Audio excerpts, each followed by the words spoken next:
मुरादाबाद के civil line में आज हाई वोल्टेज ड्रामा देखने को मिला। श्रम विभाग की तीसरी मंजिल पर एक युवक अचानक चढ़ गया और कूदने की धमकी देने लगा। युवक ने खुद को लोकेश बताया और श्रम विभाग के कर्मचारी पर रिश्वत मांगने के गंभीर आरोप लगाए। उसका कहना था कि पत्नी की मातृत्व सहायता के लिए किए गए आवेदन को रिश्वत न देने पर बार बार निरस्त किया जा रहा है। सर मामला ये है, मैंने जन सेवा केंद्र पे मातृत्व एवं शिशु बालिका मदद योजना में आवेदन किया, बड़े लड़के और छोटे लड़के का। बड़े लड़के का किया था तो जब भी इन्होंने मेरी फाइल निरस्त कर दी थी, अगर तुम हमें आधे पैसे दोगे तो हम तुम्हारी आगे फाइल भेजेंगे, नहीं तो चाहे कुछ भी करना पड़ जाए हम तुम्हें कोई भी लाभ नहीं लेने देंगे श्रम विभाग से। तो मैंने चलो वो कर ली, तो मैंने दूसरा का आवेदन किया। मेरा छोटा बच्चा हुआ था, लड़का रियांश नाम, तो मैंने उसका भी आवेदन किया और समस्त पत्र मैंने एप्लीकेशन दे दी थी उस पर जन सुनवाई पोर्टल पे। तो इन्होंने मुझे बुला लिया, नो अपनी सारी फाइल लेकर आ जाओ। सारी फाइल लेकर आया तो फिर इन्होंने मुझसे सारी फाइल ऐसी जब्त कर ली।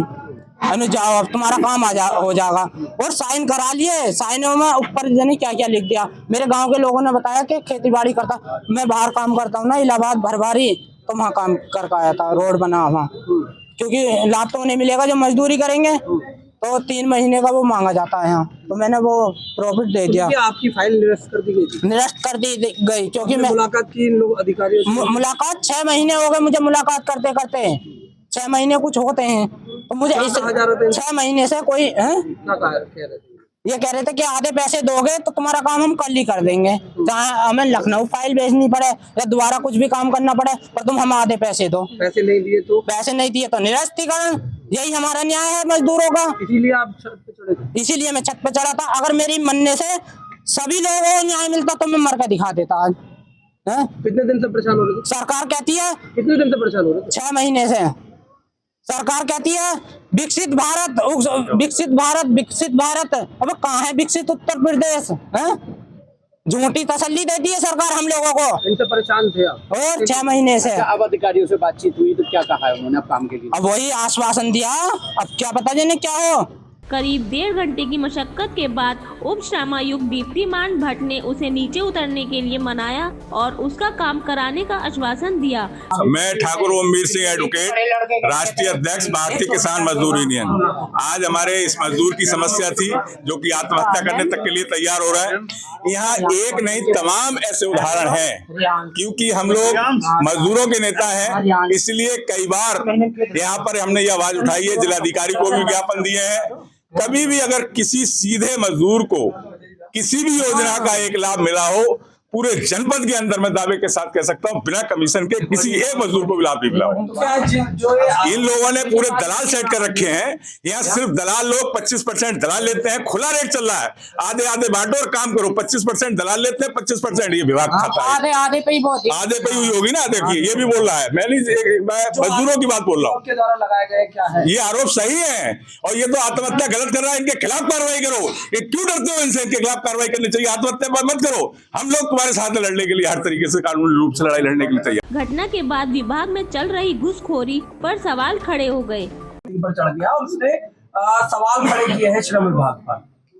देखिए ये सूचना मुझे भी अभी थोड़ी देर पहले, लगभग 1-1.5 घंटे पहले मिली कि कोई युवक जो है हमारी जो बिल्डिंग है इसकी छत पे चढ़ा हुआ है और उसको श्रम विभाग से संबंधित उसका कोई कार्य था जो नहीं हो पा रहा था। इस चीज़ की तहकीकात की गई तो ये पाया गया कि इन्होंने अपने इनके जो बेटा पैदा हुआ था और हमारी जो स्कीम्स चलती हैं श्रम विभाग की उसके तहत कोई आवेदन किया था, लेकिन पात्रता ना होने के कारण इनका आवेदन निरस्त कर दिया गया था।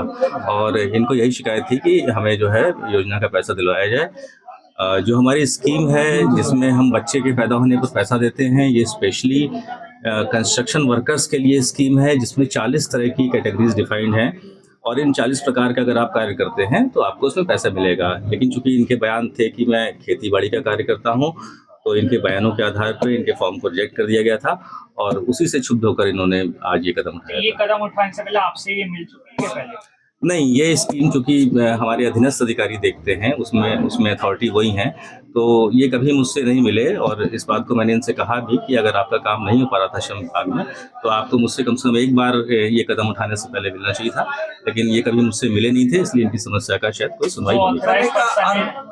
आरोप ये लगाया गया है कि लगातार रिश्वत की मांग की जा रही थी और इसी वजह से उसका 2 बार से जो एप्लीकेशन फॉर्म है वो निरस्त। नहीं, देखिए ऐसा है कि अगर इनका हमारे यहाँ कोई पेंडेंसी होती तो इस चीज़ पे विचार किया सकता था, लेकिन चूंकि इनका कोई हमारे यहाँ पेंडेंसी नहीं थी, इनका आवेदन पूर्व में ही रिजेक्ट हो चुका था और इनके बयानों के आधार पर ही हुआ है कि ये खेती बाड़ी करते हैं। खेती बाड़ी करने वाले का हमारे यहाँ योजना का लाभ नहीं दिया जाता है, इसलिए प्रॉपर ग्राउंड। क्या जो ऑथराइज पर्सन था उसके खिलाफ कोई जांच वगैरह भी की जाएगी एक बार क्रॉस चेक करने के लिए? नहीं, इन्होंने पुनः आवेदन दिया है कि मेरी एक बार पुनः जांच कर ली जाए, तो जो कॉम्पिटेंट अथॉरिटी हैं, जो हमारे निरीक्षक हैं, उनको फिर से कहा गया है कि इनके बयान लेके, इनके आसपास के गांव वालों के बयान लेके एक बार इसका फिर से परीक्षण कर लें। यदि ये पात्र पाए जाते हैं तो फिर इनको लाभ दे दिया जाएगा।